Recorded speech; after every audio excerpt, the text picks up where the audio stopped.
Has there ever been a situation in your life or when you were channeling where your discernment said you shouldn't do it, but then you continued anyway? And was there a consequence? Always.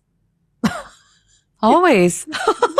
I don't always follow the advice of my higher self or my guides. Like, I'm not always.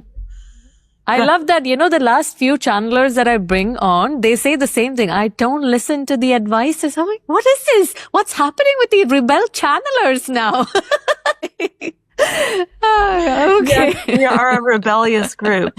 Yeah, it's like if you have another person in your life who always gives you the greatest counsel ever. Do you always follow their counsel? Of course you don't. Sometimes you're simply not ready. You know that that's in your best interest, but you are not ready.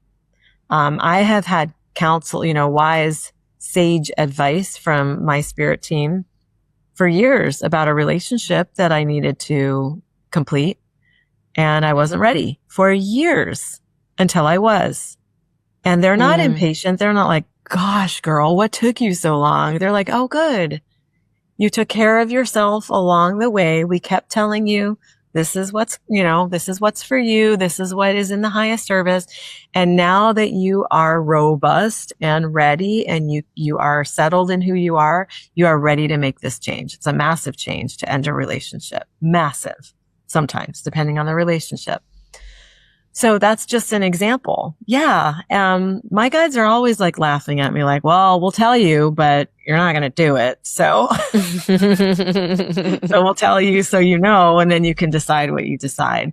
But they love me unconditionally, no matter. And eventually I do come around to bringing myself into a place where I'm ready to follow what I know is in the highest service. And for the most part, I am in a time in my life where my intuition is so present and so powerful and so strong. I just follow that exclusively.